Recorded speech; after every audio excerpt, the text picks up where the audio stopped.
হযরত আবু হুরায়রা রাদিয়াল্লাহু তাআলা আনহু থেকে বর্ণিত, কিয়ামতের দিন আল্লাহ তাআলা সর্বপ্রথম তিন শ্রেণীর মানুষকে হিসাবের জন্য ডাকবে।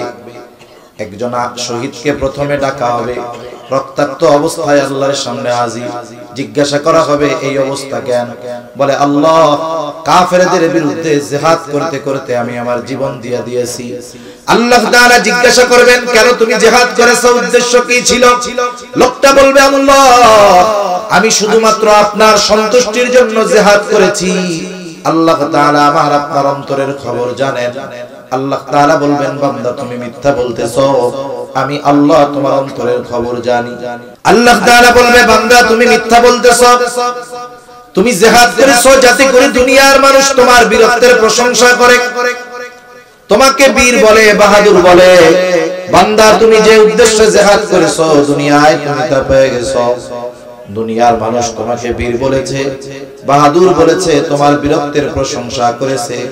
সুতরাং আজকে আমি আল্লাহর তরফ থেকে তোমার জন্য কিছু নাই, তুমি চলে যাও, তোমার ঠিকানা হলো চিরস্থায়ী জাহান্নাম। আল্লাহ তাআলা দ্বিতীয়তে একজন দানবীরকে ডাকবে, জিজ্ঞাসা করবে, এ সম্পদ তুমি কোথায় ব্যয় করেছো? লোকটা বলবে, আল্লাহ, আপনার দেওয়া সম্পদ আমি দান করেছি, সাদকা করেছি। আল্লাহ, যার ঘর নাই তারে ঘর বানায় দিয়েছি, যার খাবার নাই তারে খাবার কিনে দিয়েছি।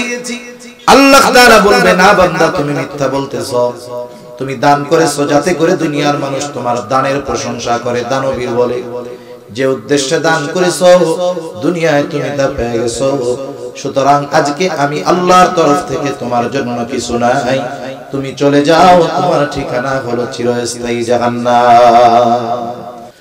তৃতীয়তে আল্লাহ তাআলা একজন কারি সাহেবকে ডাকবেন, আলেমকে ডাকবেন, জিজ্ঞাসা করবেন, কেন কোরআন শিখেছে, কেন ইলম শিখেছে? লোকটা বলবে, আল্লাহ, আমি কোরআন শিখেছি আপনার সন্তুষ্টির জন্য।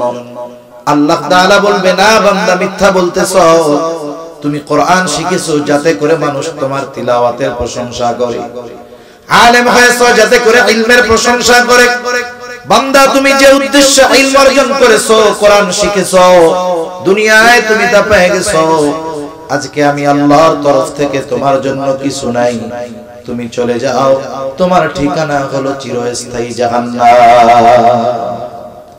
মান আমিলা সালিহান মিন যাকারিন আও উনসা ওয়া হুয়া মুমিন ফালানুহয়িন্নাহু হায়াতান তাইয়্যিবা ওয়া লানাজজিয়ান্নাহুম আজরাহুম বিআহসানি মা কানু ইয়ামালুন।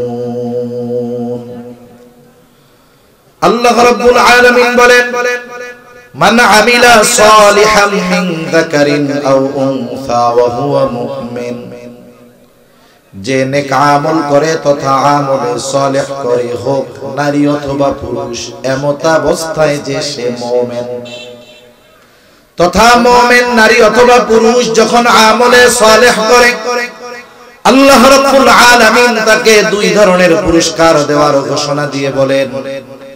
এক নাম্বার পুরস্কার দুনিয়াতে আল্লাহ তাআলা দিবেন, দুই নাম্বার আল্লাহ তাআলা আখিরাতে তাকে দিবেন। তবে শর্ত কি?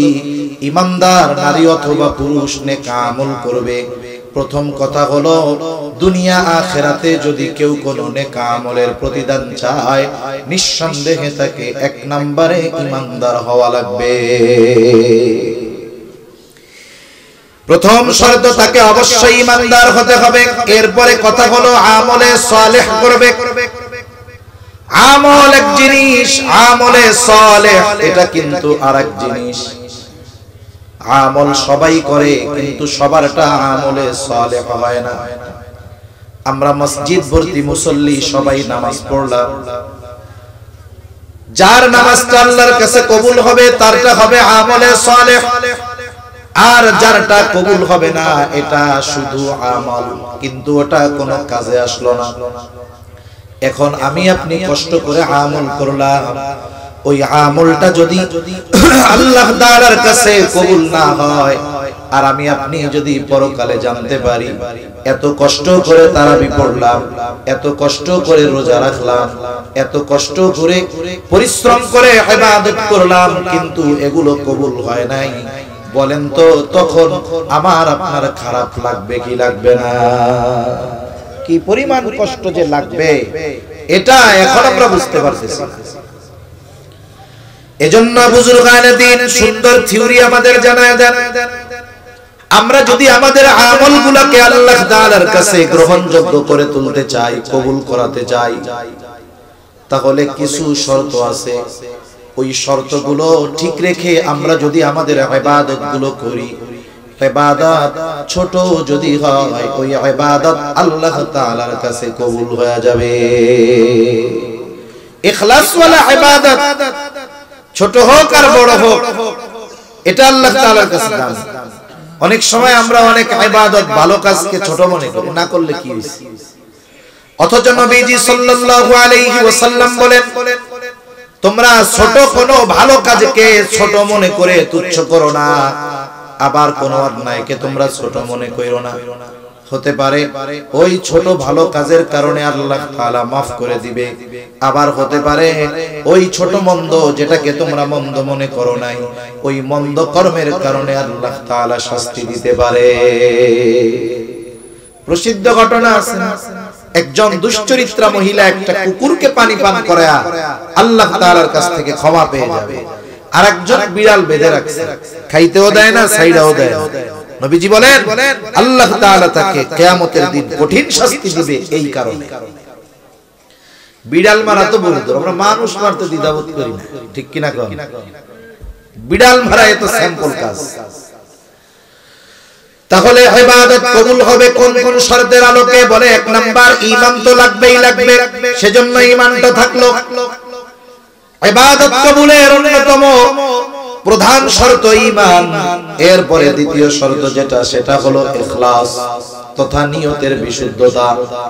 আমরা হাদিসের মধ্যে পড়েছি, সকলের জানা, আখলিস দীনাকা ইয়াকফিকাল আমালুল কালিল, তোমার ঈমান খাঁটি করো তথা তোমার নিয়ত পরিশুদ্ধ করো, অল্প আমল নাজাতের জন্য যথেষ্ট হয়ে যাবে। যে কোনো ইবাদত করার ক্ষেত্রে আগে আমাকে টার্গেট ফিক্সড করতে হবে যে আমি এই ইবাদতটা কার জন্য করতেছি। আমি আমার আপনার ইবাদত যদি আল্লাহর জন্য হয়, আল্লাহকে দেখানোর জন্য হয়, ওই ইবাদতটা আল্লাহ তাআলার কাছে সুন্দর ইবাদত বলে পরিগণিত হবে। কেননা আল্লাহ তাআলা বেশি ইবাদত চান না, আল্লাহ তাআলা সুন্দর ইবাদত চায়। পবিত্র কোরআনুল কারীমের সূরাতুল মুলকের মধ্যে আল্লাহ তাআলা বলেন, আল্লাযী খালাকাল মাউতা ওয়াল হায়াতা লিয়াবলুয়াকুম আইয়ুকুম আহসানু আমালা। আল্লাহ তাআলা বলেন তিনি আল্লাহ, আল্লাযী খালাকাল মাউতা ওয়াল হায়াত, যিনি মৃত্যু এবং জীবন সৃষ্টি করেছেন। আমি আপনি যদি আল্লাহ তাআলাকে প্রশ্ন করি, আল্লাহ কেন আপনি মৃত্যু এবং জীবন সৃষ্টি করলেন? আল্লাহ তাআলা বলেন লিয়াবলুয়াকুম, তোমাদের পরীক্ষা করার জন্য। আবার যদি প্রশ্ন করি আল্লাহ কি পরীক্ষা করবেন? আল্লাহ তাআলা প্রশ্ন করার আগে জবাব দিয়ে বলেন আইয়ুকুম আহসানু আমালা, পরীক্ষা হলো তোমাদের মধ্যে কার আমল কত সুন্দর। আল্লাহ তাআলা এটা বলেন নাই আইয়ুকুম আকসারু আমালা, আল্লাহ এটা বলেন নাই। আল্লাহ বলছেন আহসানু আমালা, কার আমল কত সুন্দর। সুবহানাল্লাহ। তাহলে আল্লাহ তাআলা বেশি ইবাদত চায় না সুন্দর ইবাদত চায়? একটু জোরে আওয়াজ দেন। সুন্দর ইবাদত চায়। এখন সুন্দর কাকে বলে? আমরা সুন্দর বলি যেটা দেখতে ভালো লাগে। আফ্রিকার একটা মেয়ের যদি আইনা যুবকের সামনে দেওয়া হয়, ও দৌড় দিয়া পালাবে, ঠিক কি না বলে? ওরে বাবা, এটা মানুষ না ভূত? কথার কথা। এটা আল্লাহই সৃষ্টি করেছেন, কাউকে ছোট করা আমার উদ্দেশ্য নয়, এটা আমি বোঝানোর জন্য বলছি। আমাদের সংজ্ঞায় সুন্দর কাকে বলে? যাকে দেখার পরে আমার চোখ তৃপ্ত হয়, অন্তরের মধ্যে ভালো লাগে, আমরা আমাদের সংজ্ঞায় এটাকে সুন্দর বলি। কিন্তু আল্লাহ তাআলার সংজ্ঞায় সুন্দর এইটা না।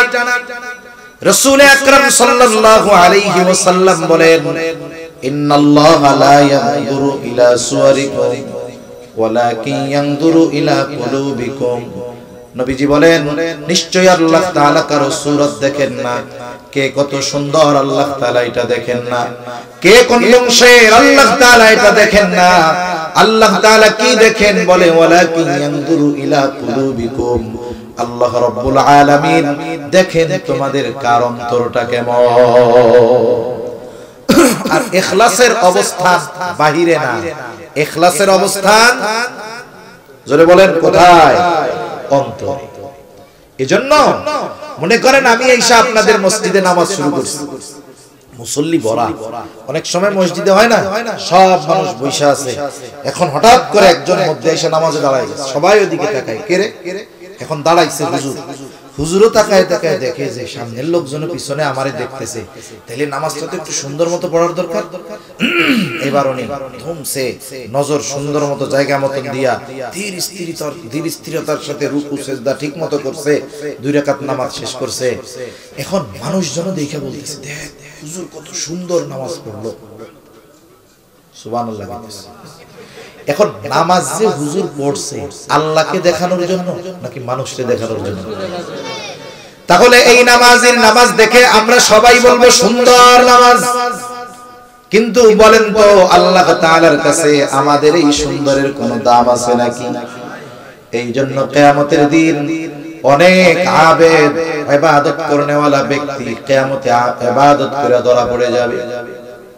প্রসিদ্ধ হাদিস কম বেশি সবার জানা, হযরত আবু হুরায়রা রাদিয়াল্লাহু তাআলা আনহু থেকে বর্ণিত, কিয়ামতের দিন আল্লাহ তাআলা সর্বপ্রথম 3 শ্রেণীর মানুষকে হিসাবের জন্য ডাকবে। একজন শহীদকে প্রথমে ডাকা হবে, রক্তাক্ত অবস্থায় আল্লাহর সামনে হাজির, জিজ্ঞাসা করা হবে এই অবস্থা কেন? বলে আল্লাহ কাফেরদের বিরুদ্ধে জিহাদ করতে করতে আমি আমার জীবন দিয়ে দিয়েছি। আল্লাহ তাআলা জিজ্ঞাসা করবেন কেন তুমি জিহাদ করেছো, উদ্দেশ্য কি ছিল? লোকটা বলবে আল্লাহ আমি শুধুমাত্র আপনার সন্তুষ্টির জন্য জিহাদ করেছি। আল্লাহ তাআলা আমার আপনার অন্তরের খবর জানেন। আল্লাহ তাআলা বলবেন বান্দা তুমি মিথ্যা বলতেছো, আমি আল্লাহ তোমার অন্তরের খবর জানি। আমি আপনি আমার আপনার কত কাছে, আমার আপনার যত কাছে তার চাইতে আল্লাহ তাআলা আরো বেশি কাছে। আমার আপনার অন্তরের সব কিছু আল্লাহ তাআলা জানেন। আল্লাহ তাআলা বলেন ওয়ালাকাদ খালাকনাল ইনসানা ওয়া না'লামু মা তুওয়াসওয়িসু বিহি নাফসুহু ওয়া নাহনু আকরাবু ইলাইহি মিন হাবলিল ওয়ারিদ।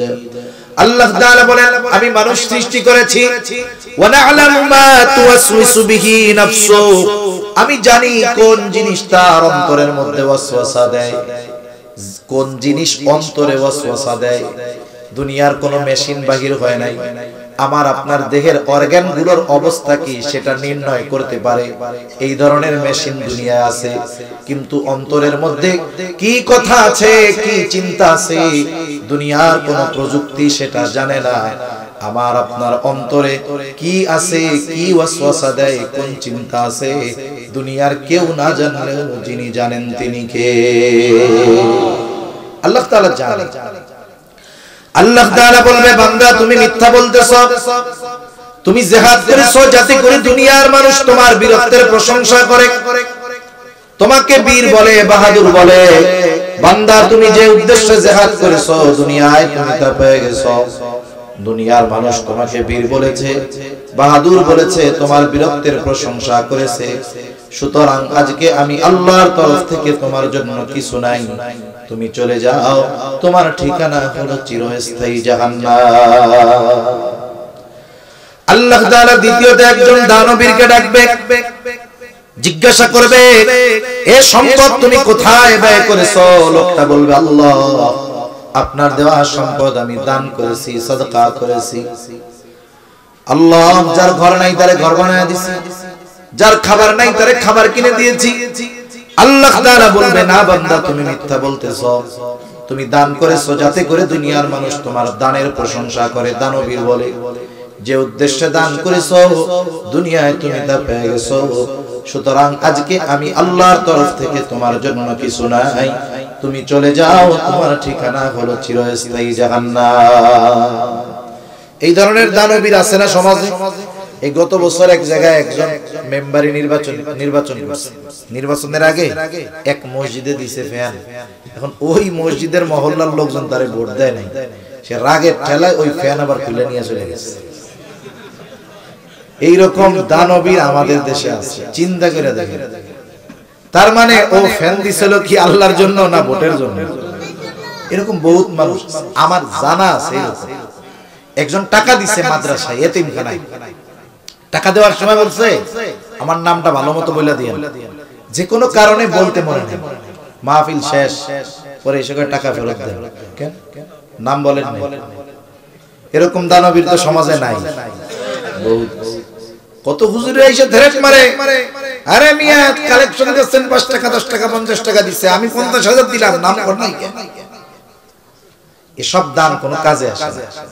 আসে বলে বরং গোপনে লজ্জায় ওই যে হাতের মধ্যে দিয়ে 5 টাকা দেয়, এটা আল্লাহর কাছে ওই 50,000-এর চাইতে অনেক গুণ বেশি দাম, ঠিক কিনা বলেন? তৃতীয়তে আল্লাহ তাআলা একজন কারি সাহেবকে ডাকবেন, আলেমকে ডাকবেন, জিজ্ঞাসা করবেন কেন কোরআন শিখেছে, কেন ইলম শিখেছে? লোকটা বলবে আল্লাহ আমি কোরআন শিখেছি আপনার সন্তুষ্টির জন্য। আল্লাহ তাআলা বলবে না বান্দা মিথ্যা বলতেছো, তুমি কোরআন শিখেছো যাতে করে মানুষ তোমার তিলাওয়াতের প্রশংসা করে, আলেম হয়েছো যাতে করে ইলমের প্রশংসা করে। বান্দা তুমি যে উদ্দেশ্যে ইলম অর্জন করেছো, কোরআন শিখেছো, দুনিয়ায় তুমি তা পেয়ে গেছো। আজকে আমি আল্লাহর তরফ থেকে তোমার জন্য কিছু নাই, তুমি চলে যাও, তোমার ঠিকানা হলো চিরস্থায়ী জাহান্নাম। এই যে গুরুত্বপূর্ণ ইবাদতগুলো করার পরেও তাকে জাহান্নামে যাওয়া লাগবে কেন? বলে 2টা কারণ কমপক্ষের মধ্যে পাওয়া গেছে। কয়টা কারণ জোরে বলেন? বলেন তো। ইবাদতের একমাত্র হকদার কে? এটা আল্লাহর হক, যে তারই ইবাদত করতে হবে, তার সাথে কারো শিরক করা যাবে না, এটা আল্লাহর হক। এখন ইবাদত আল্লাহর হক, তাহলে ইবাদত কার জন্য করতে হবে? আল্লাহর। এখন আমি নামাজ পড়লাম, হকটা কার? দেখাইতে যেতে পাবলিক। এখন বলেন লোক দেখানো ইবাদত, এটাকে কি বলে? লৌকিকতা, রিয়া। এটা শিরকের একটা প্রকার। মানুষকে দেখানোর জন্য যে ইবাদত করলাম, 1 নম্বরে এটা হলো রিয়া, লৌকিকতা, শিরক। 2 নম্বর ইবাদতের হকদার ছিল আল্লাহ, আমি আল্লাহর জন্য না করে করলাম মানুষের জন্য, তাহলে অপরাধ কয়টা হইছে? শিরক যুক্ত ইবাদত আল্লাহ তাআলার কাছে গ্রহণযোগ্য নয়, সেই জন্য বাতিল। 2 নম্বর হক ছিল আল্লাহর এই ইবাদত, আল্লাহর হক নষ্ট করার কারণে হবে শাস্তি। তাহলে চিন্তা করে দেখেন, ইখলাস হলো এমন পাওয়ারফুল এক জিনিস। আল্লাহর জন্য যদি নিয়তকে পরিশুদ্ধ করে বিশুদ্ধ করে একজন মানুষ যদি ছোট কোনো আমল করে, ওই আমলটা আল্লাহ তাআলা চাইলে তার নাজাতের কারণ হিসাবে কবুল করে নিতে পারে।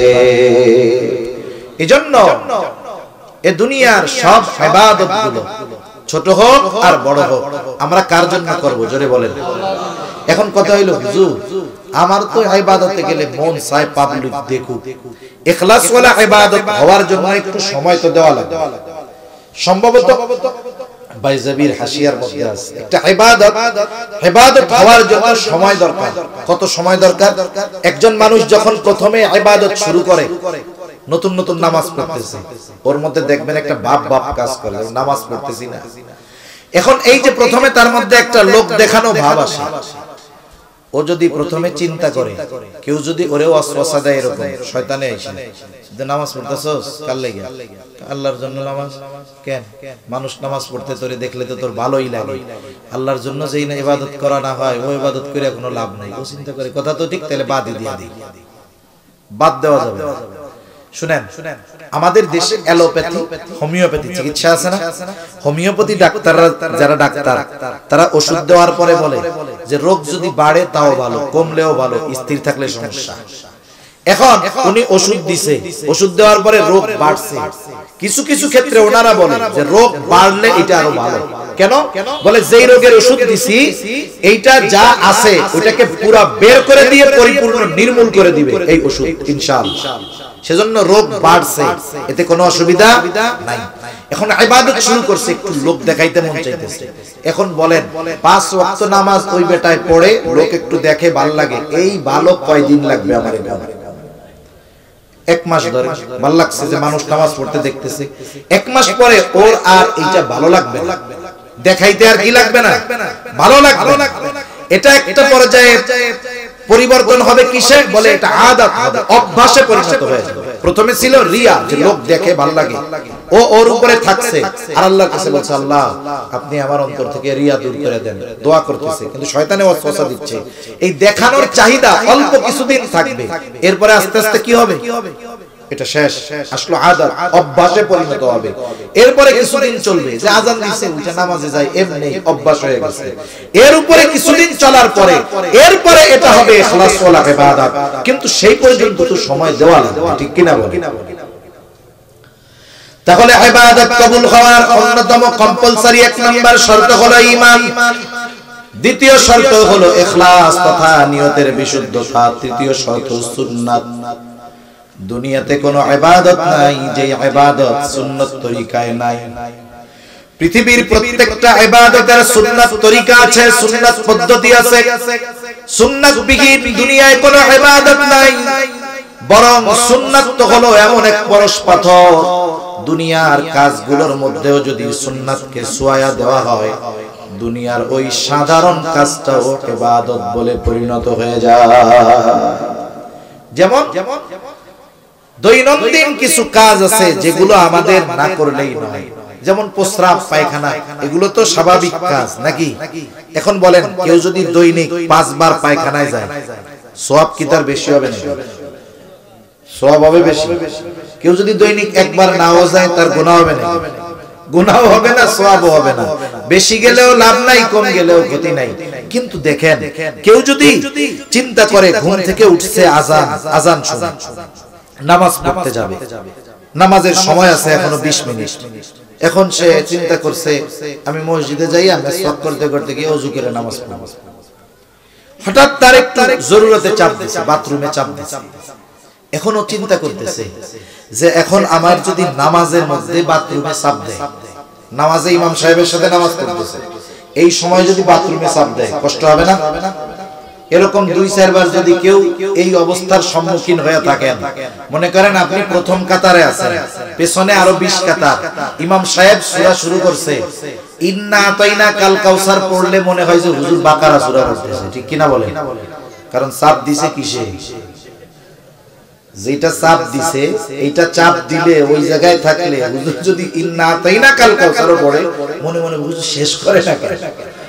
এখন ও চিন্তা করতেছে বাথরুমে গেলাম, ফজরের নামাজ কেরাত তো লম্বা, কেরাত তো লম্বা। এখন যদি নামাজের মধ্যে এই বড় জরুরতে চাপ দেয়, তাহলে নামাজের একাগ্রতা নষ্ট হবে, কষ্ট হবে। এই চিন্তা করে সে চিন্তা করতেছে তাহলে আমি আমার এই জরুরতটা বাসার থেকেই সেরে যাই। এইবার সে বাথরুমের উদ্দেশ্যে রওনা হবে। মাথাটাকে ঢাকা সুন্নাত, টুপি দিয়া ঢাকুক, রুমাল দিয়ে ঢাকুক আর গামছা দিয়ে ঢাকুক, এটা ঢাকা সুন্নাত। নবীজি বলছে তাই সুন্নাত। চিকিৎসা বিজ্ঞান বলে বাথরুমের মধ্যে হাজারো অগণিত ব্যাকটেরিয়া আছে, জীবাণু আছে, আর ওই জীবাণুগুলো মাথার চুলের সাথে একটা বেশ আকর্ষণ আছে। আবার মাথার চামড়া এবং মাথার চুল এটা বড় স্পর্শকাতর। এই জন্য দেখবেন মাথার মধ্যে খুশকি হয়, চুল যত ছোট হোক খুশকি হয় না? কিন্তু এই দাড়ি যাদের আছে, লম্বা দাড়ি, জিজ্ঞাসা করেন দাড়ির মধ্যে কোনোদিন খুশকি হয়েছে নাকি?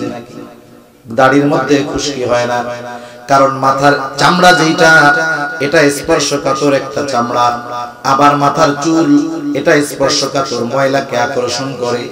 এই জন্য বিজ্ঞান বলে বাথরুমে মাথা ঢেকে যাওয়া এটা মাথার জন্য নিরাপদ।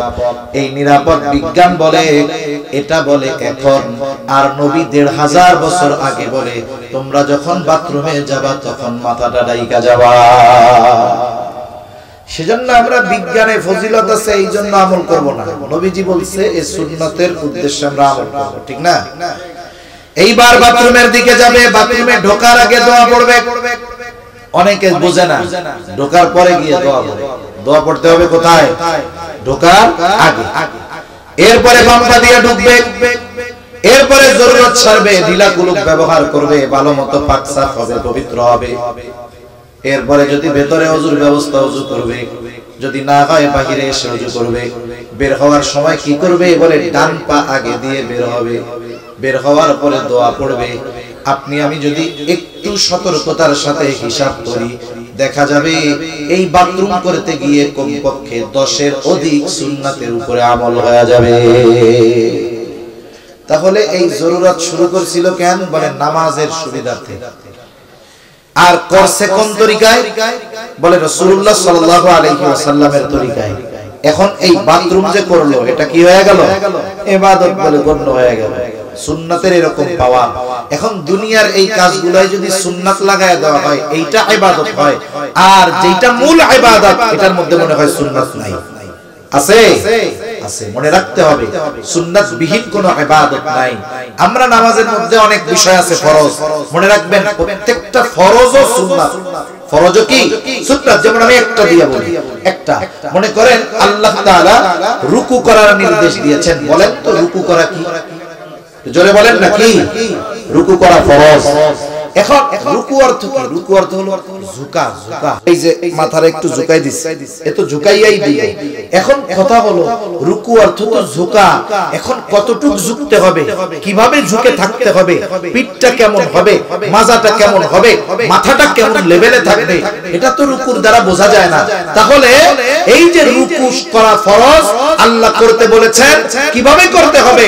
বলে মুহাম্মদুর রাসূলুল্লাহ শিখায়া দিয়েছেন। সুবহানাল্লাহ। এজন্য অনেক সময় হুজুররা বলে না যে আমাদের সুন্নাত তরিকায় নামাজ পড়তে হবে, রুকুটা সুন্নাত তরিকায় করতে হবে। রুকু করা ফরজ ঠিক, কিন্তু নবীজির তরিকায় করতে হবে। এজন্য আপনি আমি যদি ইবাদত থেকে সুন্নাতকে বাদ দেওয়ার চিন্তা ভাবনা করি, তাহলে ওইটার ইবাদত থাকবে। তাহলে ইবাদত কবুলের 1 নাম্বার কম্পালসরি শর্ত হলো ঈমান, 2 নাম্বার শর্ত হলো ইখলাস, 3 নাম্বার হলো সুন্নাত, 4 নাম্বার যে ইবাদত করবে সেই ইবাদতের মাসলা মাসাইল গুলো জানবে। আমি আর বেশি সময় আপনাদের কষ্ট দিব না। আল্লাহ রাসূল সাল্লাল্লাহু আলাইহি ওয়াসাল্লাম বলেন, তালাবুল ইলমি ফরিদাতুন আলা কুল্লি মুসলিম। দ্বীনি ইলম শিক্ষা করা প্রত্যেক মুসলমান নরনারীর উপরে ফরজ। প্রথম প্রশ্ন, কতটুকু ফরজ? কেউ কেউ বলেন একটা মানুষ নিজের দ্বীনের উপরে চলতে যতটুকু ইলমে দ্বীন দরকার শিক্ষা করা ফরজ। আবার কেউ কেউ বলেন এতটুকু হবে না, আর একটু বেশি। কতটুকু বেশি? বলেন কোরআনুল কারীমের মধ্যে আল্লাহ তাআলা বলেন, ইয়া আইয়ুহাল্লাযীনা আমানু কু আনফুসাকুম ওয়া আহলিকুম নারা। আল্লাহ তাআলা বলেন, হে ঈমানদারেরা, তোমরা নিজে জাহান্নামের আগুন থেকে বাঁচো, অধীনস্থদেরকেও জাহান্নামের আগুন থেকে বাঁচাও। প্রথম প্রশ্ন, নিজে কেমনে জাহান্নাম থেকে বাঁচবো? বলে তুমি আল্লাহ তাআলার আদেশ নিষেধ মান্য করার মাধ্যমে নিজেকে জাহান্নামের আগুন থেকে বাঁচাও। অধীনস্থদেরকে কেমনে বাঁচাবো? বলে তাদেরকে দ্বীনের উপরে পরিচালিত করানোর মাধ্যমে জাহান্নাম থেকে বাঁচাও। এখন কথা হইল, বলেন তো আমি আপনি যদি পরিপূর্ণ দ্বীনের উপরে চলতে চাই, ইলমে দ্বীন দরকার আছে না নাই? আবার যদি আমার অধীনস্থদেরকে দ্বীনের উপরে চালাইতে চাই, ইলমে দ্বীন দরকার আছে না নাই? তাহলে নিজে দ্বীনের উপরে চলতেও ইলমে দ্বীন দরকার, অপরকে চালাইতেও ইলমে দ্বীন দরকার। তাহলে একটা মানুষের জন্য কমপক্ষে এতটুকু ইলমে দ্বীন অর্জন করা ফরজ, যার দ্বারা সে নিজে দ্বীনের উপরে চলবে, অধীনস্থদেরকেও চালাতে পারবে। একটু যদি যাচাই বাছাই দেওয়া হয়, দেখা যাবে যারা মাদ্রাসায় পড়ছে, কুরআনী মাদ্রাসায় পড়ছে, এদের কথা বাদ, বাকি অধিকাংশ মুসল্লি ধরা খেয়ে যাবে। ঠিক কিনা বলেন? ধরা খেয়ে যাবে। এজন্য যেই ইবাদত করব ওই ইবাদতের মাসলা মাসাইল গুলো আমরা শিখে নিব। যেমন 5 ওয়াক্ত নামাজ যিনি পড়েন, নামাজ সম্পৃক্ত যত মাসআলা আছে ইমাম সাহেবকে বলবেন যে হুজুর নামাজ সম্পৃক্ত যত মাসলা মাসাইল আছে এগুলো আমাদেরকে একটু শিখায়া দেন, জানায়া দেন। এখন তো ইমাম সাহেবদের কাছে আমরা শিখতে চাই না, লজ্জা লাগে, ঠিক না? লজ্জা লাগে। অথচ এক সময় ইমাম সাহেবদের সাথে মানুষের কত খাতির ছিল, পোলার বিয়া মাইয়ার বিয়া সব হুজুরের সাথে পরামর্শ করে এরপরে দিত, ঠিক কিনা বলেন? আর এখন হুজুরের কাছে গিয়া দোয়ায় কোন জিজ্ঞাসা করবে কেমনে? কারণ সকাল সন্ধ্যায় তো হুজুরে সাইজের উপরে রাখতে চায়, বুঝেন না? এখন ওই হুজুরের কাছে গিয়া যদি দোয়ায় কোন জিজ্ঞাসা করে তাহলে লজ্জার ব্যাপার না? আমার এক বন্ধু আছে, সে খুব টাইট জিনিস, একবারে কঠিন এক জিনিস। সে যেই মসজিদের কমিটি সোজা থাকে না ও সোজা বানায়। আমি ওরে জিজ্ঞাসা করছি, দোস্ত কেমনে করো রে এইগুলো? বলে আমি প্রথম থেকে যাই এই মাসলা মাসালা নিজের থেকে শেখানো শুরু করি, যেইগুলো বেশি তিড়িং বিড়িং করে খালি ওইগুলোরে দাঁড়া করে, দাঁড়ান আপনি দোয়ায় কোন উত্তর পান। এইরকম কয়দিন যখন কই রুমের মধ্যে এসে এমনি তখন হুজুর মুরিদ হয়ে যায়। তা এইরকম সাইজ হুজুররা চাইলে করে ফেলতে পারে। তা যাই হোক, এখন কথা হলো আমি যদি লজ্জার চিন্তা করে হুজুরের কাছ থেকে সঠিকভাবে এটা না শিখি, দুনিয়ায় লজ্জা পাইলাম ঠিক, লজ্জার কারণে শিখলাম না, আখিরাতের ডান্ডা বেড়ি কি বাদ যাবে না? তাইলে কথা হইল দুনিয়ার একটু লজ্জা ভালো, আখিরাতের ডান্ডা বেড়ি খাওয়ার দরকার নাই। এজন্য দেখেন একজন নামাজি যখন নামাজ পড়বে কি দরকার? বলে এক নম্বরে তার নামাজের ফরজগুলো জানা দরকার। নামাজের বাহিরেও ভেতরে 13 ফরজ, শরীর পাক, কাপড় পাক। তার মানে প্রথমেই তার যেই ফরজগুলো আছে তাহারাত সম্পৃক্ত তথা পবিত্রতা সম্পৃক্ত। এই জন্য পবিত্রতার মাসলা মাসাইল জানার দরকার, গোসলের ফরজগুলো জানার দরকার, ওযুর ফরজগুলো জানার দরকার, আছে না নাই? যেহেতু পবিত্রতা নামাজের একটা গুরুত্বপূর্ণ বিষয়, এখন পবিত্রতা কেমনে অর্জন করব সেইগুলো জানার দরকার, আছে না নাই? আরে আমার কাপড়ে পাক নাপাকি লাগছে, আমার কাপড়ে নাপাকি লাগছে, এখন যদি এই কাপড় নাপাক থাকে নামাজ হবে না। এখন এটাকে পাক করব কেমনে জানার দরকার, আছে না নাই? তাইলে তাহারাত তথা পবিত্রতার মাসলা মাসাইল গুলো জানতে হবে। এই রকম একটার সাথে আরেকটা কানেক্ট আছে। মুসল্লিদেরকে যদি জিজ্ঞাসা করি ধরা পড়ে যাবে। এখন বলেন, যদি নামাজের বাহিরে ভেতরের 13 ফরজের একটা ছুটা যায়, নামাজ থাকবে নাকি যাবে? দুইজন নামাজ পড়তেছে, দুইজন পাশাপাশি, একজন নামাজ শেষ আর একজন সাজদা দিয়ে ওইটা আবার সব পড়া সালাম ফিরাইছে। এখন দোস্ত জিজ্ঞাসা করে, কি রে সাজদা দিলি কেন? সাজদা কেন দেয়? বলে নামাজের ওয়াজিব আছে 14টা, এর থেকে একটা ছুটা গেলে সাজদা দিলে নামাজ হয়ে যায়। এখন ওরা জিজ্ঞাসা করতেছে, তুই সাজদা দিলি কেন? দোস্ত একটু পাত বেড়ে গেছিল। এখন কন্দ এই কাম যদি হয়, সাজদা 2টা না 200 দিলেও কি ওর নামাজ হবে না? এজন্য আমার জানতে হবে যে আমার সুকসে ফরজ, তাইলে আমার নামাজ এখন আর নাই। নামাজের ওয়াজিব 14টা জানতে হবে। কেন? বলে ওয়াজিব যদি ছুটে যায় সাজদা দিলে নামাজ হয়ে যাবে। নামাজ ভঙ্গের কারণ 19টা। এই যে একটা লেখা আমি দেখলাম, এটা আমি শুরুতে এসে দেখতেছি, এই জায়গায় লেখছে 30 দিন ব্যাপী মহিলা কোরআন শিক্ষা করছে। আপনি অবশ্যই জানেন নামাজ ভঙ্গের কারণ 19টি। প্রথম কারণ হলো নামাজে অশুদ্ধ পড়া।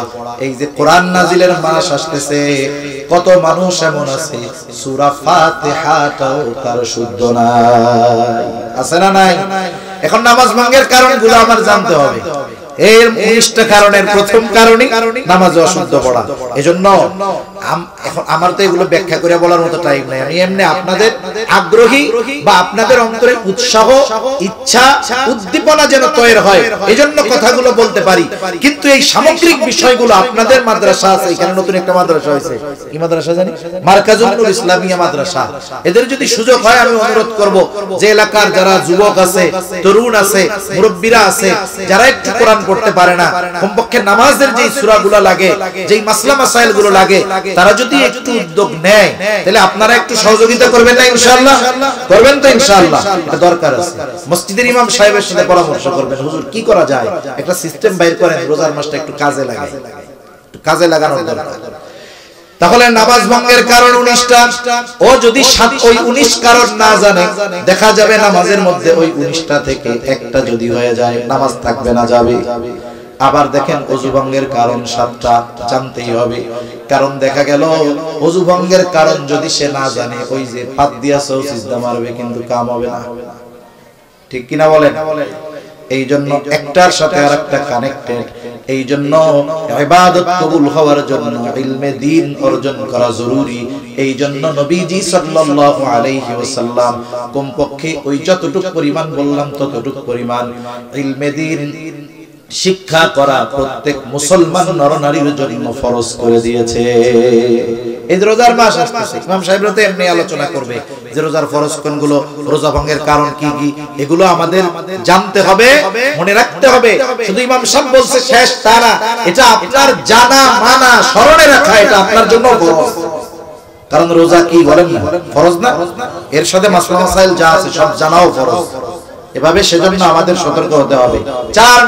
5 নাম্বার কারণ, 5 নাম্বার শর্ত, উপার্জন এবং খাবারটা হালাল হতে হবে। খাবার যদি হালাল না হয় ইবাদত কবুল হবে না। খাবার হালাল হওয়ার অন্যতম পূর্ব শর্ত হলো উপার্জনটাও হালাল হতে হবে। অনেকে খাবার হালাল নিয়ে বড় চিন্তিত, কিন্তু উপার্জন হালাল নিয়ে কোনো চিন্তা করে না। আছে না নাই? আবার কতজন আছে ঘুষ খায়, এটারে আবার নাম দিছে বকশিশ। কি নাম দিছে? বকশিশ। এটা ইংরেজি নাম হলো স্পিড মানি। স্পিড মানি বুঝেন? যে টাকা দিলে কামের গতি বাড়ে, এটার নাম দিছে কি? স্পিড মানি। এরে ঘুষরে আপনি যত নাম পাল্টাইয়া খান না কেন, ঘুষ তো ঘুষই থাকবে। ঠিক কিনা বলেন? ওইটারে যদি আপনি জমজমের পানি মনে করে খান, ওটা ঘুষই থাকবে, কোনো সন্দেহ নাই। এই যে কত মানুষ আছে এই নাম পাল্টাইয়া মনে করে যে খাইলেই মনে হয় জায়েজ হয়ে যাবে, কোনো সুযোগ নাই, কোনো সুযোগ। আরে ঘুষখোরের চেয়ে ডাকাত ভালো। কি বলো? কি ভালো জোরে বলেন? ঘুষখোরের থেকে চোর ভালো, জোরে বলেন? কি ভালো? ঘুষখোরের থেকে ছিনতাইকারী ভালো। কি ভালো? জোরে বলেন? ডাকাতি করার মাধ্যমে ও তো একটা গুনাহ করবে, তার মানে সে হক নষ্ট করে নিয়ে গেল। চুরি করার মাধ্যমে হক নষ্ট করে নিয়ে গেল। আর যারা এই সরকারি চাকরিজীবী আসনে বসে ঘুষ খায়, ওরা 2 ধরনের হক নষ্ট করে। কয় ধরনের? 1 নাম্বার, মনে করেন প্রত্যেকটা জায়গায় সরকারি অফিসে সরকারি লোক নিয়োগ দেওয়া কেন? বলে ওই এলাকার লোকদের সেবা দেওয়ার জন্য। কি দেওয়ার জন্য? তারা যে আমাদের সেবা দিবে, এই জন্য মাস শেষে তাদের টাকা দেওয়া হয় না। টাকা কি ওনার বাড়ির থেকে আইনা দেয় না আপনার আমার টাকা নিয়ে আই দেয়?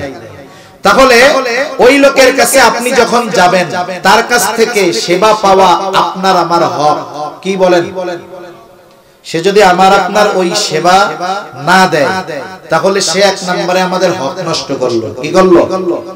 হক নষ্ট করলো। 2 নাম্বার, সে যদি ওই কাজ করতে গিয়ে উল্টা আমাদের কাছে টাকা পয়সা চায়, তাহলে কি হইলো? বলেন? হক আদায় করবে আমার, উল্টা আমার কাছ থেকে আরো ঘুষ নিল, তাহলে পাপ কয় গুণ হইলো? এখন বলেন ঘুষখোর ভালো না ডাকাত ভালো? ঘুষখোর ভালো না চোর ভালো? এই বহুত বুজুর্গ আছে টুপি মাথায় দিয়ে দাড়ি রেখে নামাজ পড়ে ঘুষে আর ঘুষ মনে করে না। সেজন্য এসব বিষয় থেকে সাবধান। উপার্জনটা নিরেট হালাল হতে হবে, সাথে সাথে খাবারটাও কি হতে হবে? হালাল হতে হবে। যদি কারো খাবার হারাম হয়, বড় বড় 4 ক্ষতি আলোচনা শেষ। 1 নাম্বার ক্ষতি, যে হারাম খায় তার দোয়া আল্লাহ তাআলা কবুল করেন না। নবীজি এক ব্যক্তির ব্যাপারে বলতেছেন, লোকটা বহুদূর সফর করে, চুলগুলো তার উস্কু খুস্কু, আল্লাহ তাআলার কাছে বাইতুল্লাহর কাছে এসে দোয়া করতেছে। লোকটার অবস্থা এইরকম, যেই দেখবে সে মনে করবে তার দোয়া আল্লাহ কবুল করবেনই করবেন। কিন্তু এই ব্যক্তির বাস্তব অবস্থা আল্লাহ তাআলা নবীজিকে জানায়া দিলেন। নবীজি বলেন, ওই ব্যক্তির দোয়া আল্লাহ কেমনে কবুল করবে?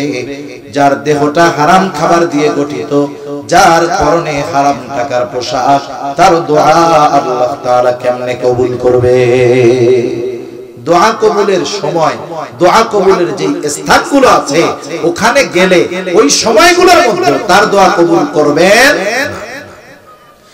2 নাম্বার ক্ষতি, নবীজি বলেন, লা ইয়াদখুলুল জান্নাতা জাসাদুন গুযিয়া বিল হারাম। হারাম ভক্ষণকারীর শরীর জান্নাতে প্রবেশ করবে না। 3 নাম্বার, ইবাদত কবুল হবে না। আল্লাহ তাআলা বলেন, ইয়া আইয়ুহার রাসূলু কুলু মিনাত তাইয়্যিবাত ওয়া আমালু সালিহা। আল্লাহ তাআলা সব রাসূলগণকে একই নির্দেশ দিয়েছেন, হে রাসূলগণ আপনারা পবিত্র খান আর আমলে সালেহ করেন। বুজুর্গানে দিন বলেন, এখানে সব রাসূলগণকে নির্দেশ দেওয়ার অর্থ হলো আমাদেরকে প্রথমত তাইয়্যিব তথা পবিত্র তথা হালাল খাবারের গুরুত্ব আল্লাহ তাআলা বুঝাইতেছেন। এরপরে আমলে সালেহের কথা বলতেছেন। তার মানে যে অপবিত্র খাবার খেয়ে হারাম খেয়ে আমল করবে তার আমলে সালেহ হবে না, তার আমল আল্লাহর কাছে কবুল হবে না। হারাম টাকার ইফতার সাহরি কইরা তারাবি পড়লে রোজা রাখলে কোনো লাভ নাই। 4 নাম্বার, অনেকে আছে হারামকে হারাম মনে করে না। কেউ যদি হারামকে হালাল মনে করে নিঃসন্দেহে তার ঈমান থাকবে না। একজন মদ খায় কবিরা গুনাহ, কিন্তু কেউ একজন মদ খায় না কিন্তু এটারে হারাম মনে করে না, বলে তুমি বেঈমান। একজন মদ খায় বিসমিল্লাহ বইলা বলে তুমি বেঈমান, মদ খাইয়া আলহামদুলিল্লাহ কয় বলে তুমি বেঈমান। আমাদের সমাজে অনেক মানুষ এমন আছে হারাম টাকা খায়, হারাম খাবার খায়, হারাম উপার্জন করে, আবার ওইটা খাইয়া কয় আলহামদুলিল্লাহ। সরকারি চাকরি শেষ, 1 কোটি টাকা পাইছে, চিন্তা করতেছে কারে দিব, কি হবে না হবে, ব্যাংকে ফালায় রাখি, ফিক্সড ডিপোজিট মাসে 1 লাখ। আছে না এরকম? এখন একজন জিজ্ঞাসা করে, চাচা চাকরি বাকরিতে এখন নাই, কেমন চলতেছে? কয় আগের চেয়ে ভালো চলে। চাকরি ছিল ভালো চলতো না, এখন চাকরি নাই, ভালো চলে কেমনে? বলে 1 কোটি টাকা ব্যাংকে ফালায় রাখছি, মাসে মাসে 1 লাখ পাই, আলহামদুলিল্লাহ ভালো মতো চলতেছে। এখন কোন তো এই সুদের টাকা খাইয়া যদি আলহামদুলিল্লাহ কয়, ঈমান থাকবে না যাইবো? জোরে বলেন, থাকবে না যাবে? সেজন্য সাবধান, বুঝে শুনে কাজ করতে হবে। আমাদের উপার্জন সাথে সাথে খাবারটাকে কি করতে হবে? হালাল করতে হবে। প্রত্যেকটা হালাল খাবারের একটা প্রভাব আছে, হারাম খাবারের একটা প্রভাব আছে। ইসলাম যেই খাবারগুলোকে হালাল করেছে এই খাবার হালালের কারণ আছে, আবার যেই খাবারগুলোকে হারাম করেছে এই খাবারগুলো হারামেরও গুরুত্বপূর্ণ কিছু কারণ আছে। এগুলো লম্বা সময়ের কথা, বলার মতো সময় সুযোগ নাই। মোট কথা এটা মনে রাখতে হবে, আমার উপার্জনটাও হালাল করতে হবে, খাবারটাও হালাল করতে হবে। নইলে এত কষ্ট কইরা ইবাদতগুলো যে করব এগুলো আল্লাহর দরবারে কবুল হবে না।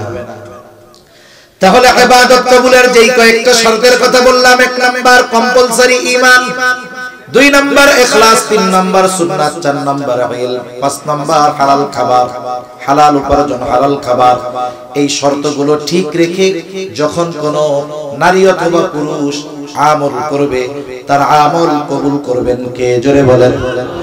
এখন তার আমলটা হয়ে গেল আমলে সালেহ, শুধু কর্ম নাই, এটা হয়ে গেছে সৎ কর্ম। আল্লাহ তাআলা বলেন, এইবার এই ধরনের নারী পুরুষের জন্য 2 ধরনের পুরস্কার। 1 ধরনের পুরস্কার দেওয়া হবে দুনিয়ায়, আর 1 ধরনের পুরস্কার দেওয়া হবে আখিরাতে। আল্লাহ তাআলা বলেন, ফালানুহিয়ান্নাহু হায়াতান তাইয়্যিবা। দুনিয়ায় কি দেওয়া হবে?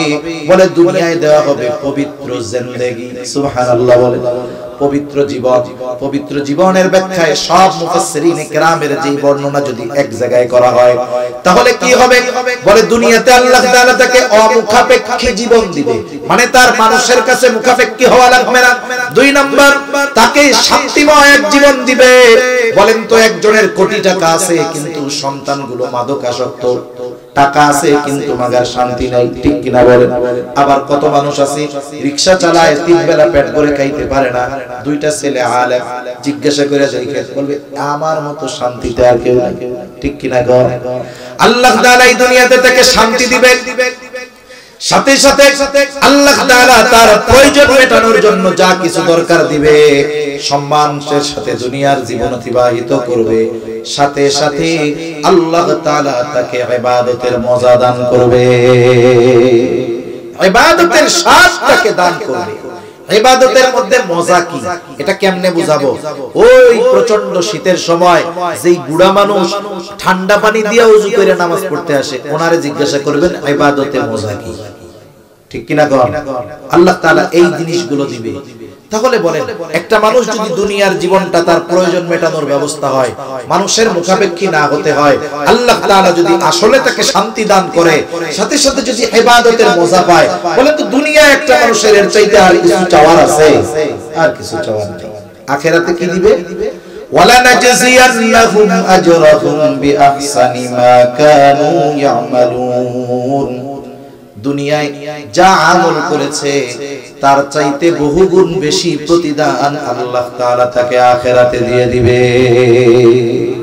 মানে দুনিয়ায় যা ইবাদত করছে, আখিরাতে যে প্রতিদান আল্লাহ দিবেন তার তুলনায় এই ইবাদত কোনো কিছুই না।